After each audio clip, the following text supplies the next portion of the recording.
ଜୟ ଜଗନ୍ନାଥ ସାଙ୍ଗମାନେ। ଆଜି ଆମେ ଯାଇଥିଲୁ ସଂକ୍ରାନ୍ତିରେ ବୁଲିବା ପାଇଁ। ରାସ୍ତାରେ ଦେଖିଲୁ ଜଣେ ମଉସା ବନାଉଛନ୍ତି ଦହି ପାଣି। ଆମେ ରହିଗଲୁ ସେଠି କିଛି ସମୟ। ଦେଖିଲୁ ସେ ଏମିତି ଲୋକ, ବିଶ୍ୱାସ କରିପାରିବେନି, ତାଙ୍କ ହୃଦୟରୁ ବନାଉଛନ୍ତି, କିଛି ଛାଡ଼ି ନାହାନ୍ତି।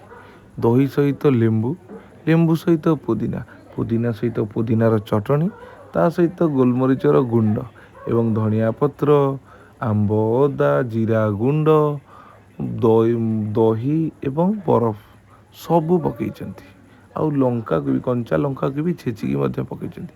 ହୃଦୟରୁ ଦେଉଛନ୍ତି, ଯେମିତି ଲୋକମାନେ ପୁରା ଭୁରି ଭୁରି ଟେଷ୍ଟ କରିକି ପିଇବେ।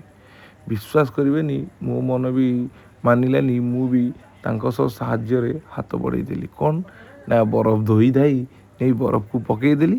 ଆଉ କିଛି ଲୋକଙ୍କୁ ମଧ୍ୟ ଡାକିକି ପିଇବା ପାଇଁ ଅଟକେଇକି ପିଇବାରେ ମଧ୍ୟ ରେଡ଼ି କରିଦେଲି। ଆଉ ମୁଁ ନିଜେ ଆଉ ସୋନୁ ଉଭୟ ପିଇଲୁ। ପିଇ ସାରିଲା ପରେ ବହୁତ ଆନନ୍ଦ ଲାଗିଲା। ଆହା, ଏତେ ଆନନ୍ଦ କହିବା ବାହାରେ, ଭାରି ଖୁସି ଲାଗିଲା। ଜୟ ଜଗନ୍ନାଥ। ରହିଲି।